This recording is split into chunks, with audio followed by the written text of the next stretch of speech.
नमस्कार. मी डॉक्टर ज्योती रहाळकर. नमस्कार. मी राजश्री ताम्हनकर. शब्दसुरांची गुंफण ह्या कार्यक्रमात तुमच्या सगळ्यांचं सहर्ष स्वागत. आज रामनवमी आणि रामनवमीचा उत्सव आपल्या सगळ्यांसाठी किती आनंदाचा आहे हे वेगळं सांगायला नको. प्रभू श्रीराम म्हणजे मर्यादा पुरुषोत्तम. एकपत्नी, एकवचनी असं त्यांचं वर्णन केलं जातं. त्रेतायुगामध्ये विष्णूचा हा झालेला अवतार, जेव्हा की खूप जास्त धर्म आणि अन्याय याच्यामध्ये एक चढाओढ होती आणि धर्माचं पालन नीट होत नव्हतं. त्यावेळेला दशरथ राजा आणि कौसल्या राणी ह्यांच्या पोटी आलेलं हे रत्न म्हणजे प्रभू श्रीराम. श्रीरामांकडनं काय काय शिकण्यासारखं आहे ह्याचा जर विचार केला तर आपल्याला शब्द सुद्धा पुरणार नाहीत. कारण दुःखावर मात कशी करायची, आलेलं संकट लीलया कसं पेलायचं, नाती कशी जपायची, भावबंध कसे बांधून ठेवायचे आणि इतकं करून त्यांचं शौर्य, त्यांचं वीरत्व, रावणासारख्या महाप्रचंड शक्तिमान असलेल्या राक्षसाचा वध करणं ही काही सोपी गोष्ट नाहीये. आणि आपण हे बघतो की रावणासारख्या प्रचंड शक्तिमान राक्षसाचा वध म्हणजे खरं तर रावण हा सुद्धा खूप शिकलेला आणि खूप जास्त महान ज्ञानी असा होता. पण त्याच्यामध्ये ज्या विकृती होत्या किंवा जो दुष्ट स्वभाव होता, त्याचा नाश करण्यासाठी प्रभू श्रीरामांचा जन्म झालेला आहे. आणि आपल्याला प्रभू श्रीरामांचं वर्णन अनेक वर्ष, अनेक खंडांमध्ये आपल्याला वाचायला मिळेल. पण अगदी नुकतंच आणि अजरामर असलेलं हे गीत रामायण हे इतकं प्रासादिक आहे आणि आजही आपल्याला ते तितकाच आनंद देऊन जातं. कोणीतरी मध्ये श्रीधर फडक्यांना विचारलं होतं, की असं काहीतरी भारी परत घडू शकेल का? त्यावरती त्यांचं उत्तर असं होतं, की "बाबूजी, आणखीन गदिमा यांनी खुद्द जरी ठरवलं, तरी ते परत-परत नाही होऊ शकत." कारण अशा ज्या अजरामर गोष्टी असतात, त्या एका त्या विशिष्ट क्षणी, विशिष्ट वेळी अशा घडून जातात आणि म्हणूनच गदिमांसारखा जो सशक्त शब्द ज्यांच्या हातामध्ये जन्म घेतात आणि ज्यांच्या हृदयातून स्फुरतात आणि असंख्य उत्तमोत्तम गीतरचना त्यांनी आपल्यासाठी लिहून ठेवलेल्या आहेत.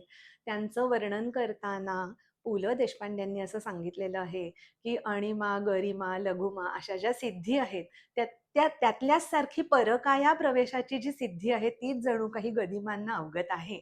आणि म्हणूनच श्रीरामाच्या म्हणजे साक्षात देवाच्या व्यक्तिचित्रामध्ये ते स्वतः शिरले आणि म्हणूनच ते इतकं उत्कट आणि सुमधुर काव्य रचू शकले.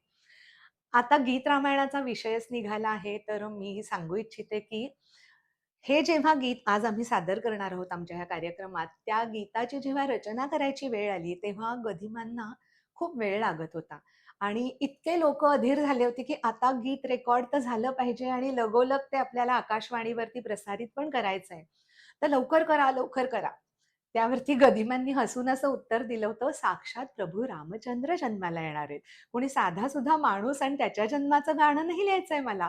थोडा वेळ द्या. त्या कौसल्य मातेला थोडे श्वास घेऊ देत." आणि त्याच्यानंतर इतकं उत्तम गीत त्यांनी रचलंय, की ते आज सुद्धा रामनवमीला कुठे वाजत नसेल त्याची रेकॉर्ड असं शक्यच नाहीये. तर तेच गीत आता राजश्री आपल्यासाठी सादर करतेय. तर गीत रामायणामधलं रामजन्माचं सुप्रसिद्ध गीत ऐकूयात ह्याच्यानंतर.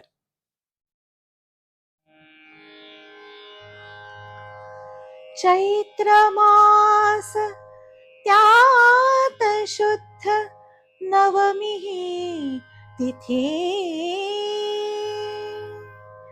गंधयुक्त तरीही वात उष्ण हे किती दोन प्रहरी कागशिरी सूर्य थांबला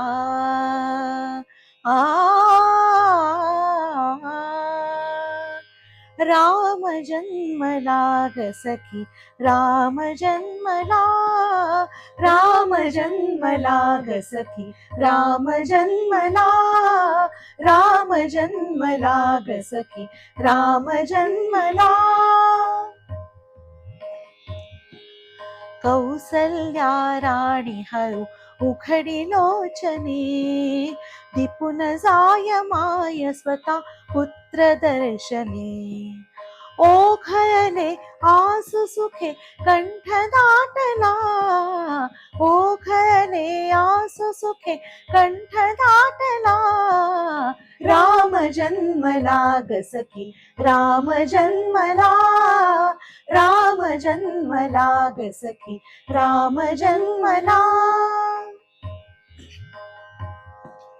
राजगृही येईनवी सौख्य पर्वणी, सौख्य पर्वणी. पान्हावून हंबरल्या धेनुवंगणी, धेनुवंगणी. दुंदुभीचा नाद तोच धुंद गोंधला, दुंदुभीचा नाद तोच धुंद गोंधला. राम जन्मला ग सखी, राम जन्मला, राम जन्मला ग सखी, राम जन्मला. पुष्पांजली फेकी कोणी कोणी भूषणे, हास्याने लोपविले शब्द भाषणे. वाद्यांचा ताल मात्र जलद वाढला, वाद्यांचा ताल मात्र जलद वाढला. राम जन्मला ग सखी, राम जन्मला, राम जन्मला ग सखी, राम जन्मला. बुडून जाय नगर सर्व नृत्य गायनी, नृत्य गायनी. सूर रंग तालयात मग्न मेदिनी, मग्न मेदिनी. डोलतसे तीही जरा शेष डोलला, डोलतसे तीही जरा शेष डोलला.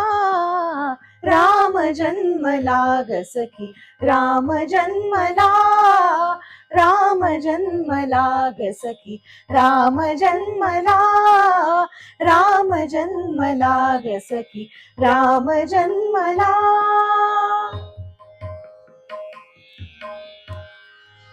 तर असा रामाचा जन्म तर झालेला आहे आता आणि मला नक्की खात्री आहे की रामजन्माच्या दिवशी तुम्ही हा आमचा जो भाग आहे रामजन्माचा किंवा रामनवमीचा तो नक्की बघाल आणि तुमच्या सगळ्या आप्तस्वकीयांमध्ये तो अग्रेषित पण कराल.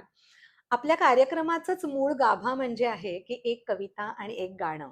तर असा हा प्रभू श्रीराम की जो अजर आहे, अमर आहे आणि ज्याचं कर्तृत्व आज तागायत लोकांमध्ये जनमानसामध्ये टिकून आहे.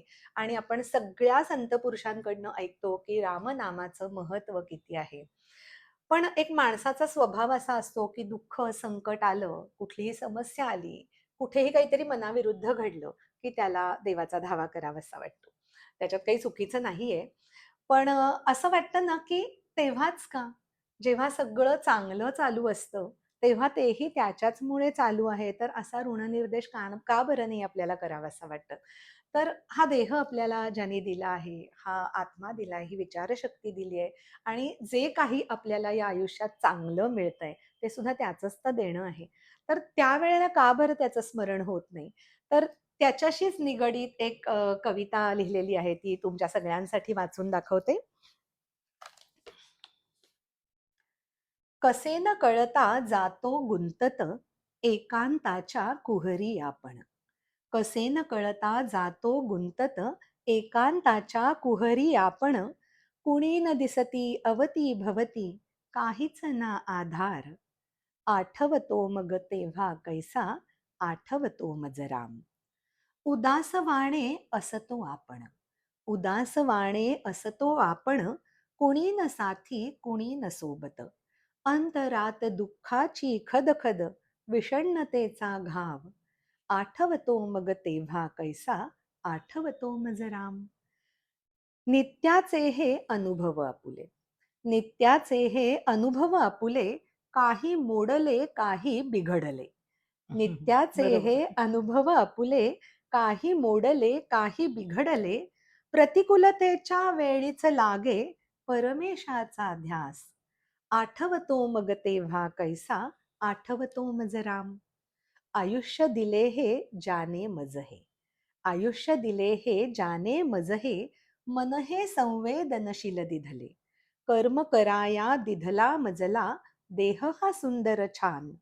कान आठवे तेव्हा मजला, कान आठवे राम. मान मरातब आणि प्रतिष्ठा. मान मरातब आणि प्रतिष्ठा मिळते जेव्हा समाजात या. मान मरातब आणि प्रतिष्ठा मिळते जेव्हा समाजात या. पिटून डंका स्वतःचाच हो, गौरव होई महान. कान आठवे तेव्हा मजला, कान आठवे राम. हरेक श्वासामध्ये वसे तो. हरेक श्वासामध्ये वसे तो. हरेक क्षण तो मला पाहतो. जरी मला ना दखल हो त्याची, करतो प्रेम अपार. जरी मला ना दखल हो त्याची, करतो प्रेम अपार. जाणवतो हो तेव्हा आपणा, आपल्यामधला राम, आपल्यामधला राम. वाह! सुरेख. तर असे हे प्रभू श्रीराम, आपण दखल घेवो वा न घेवो, ते आपल्या पाठीशी नित्य उभे आहेत. आणि म्हणूनच असं वाटतं, की नामाची शक्ती आणि रामनामाचा अखंड जप, किती दुःख होऊ देत, आनंद होऊ देत, सगळं त्याच्या चरणी आपण अर्पण करावं आणि त्याला शरण जावं, त्याच्यावरती श्रद्धा ठेवावी. कारण आयुष्य हा सुखदुःखांची गुंफण आहे असं समजलं जातं. आणि म्हणूनच सुखात असो वा दुःखात असो, आपण रामाला सतत आपल्या चिंतनात ठेवूयात. आजचा हा संदेश आपण सगळ्यांनी जगायला शिकूयात. आणि रामनवमीच्या तुम्हा सर्वांना खूप खूप शुभेच्छा. आणि असेच आमचे हे भाग आपण बघत राहा आणि त्याला छान प्रतिसाद देत राहा. धन्यवाद. धन्यवाद.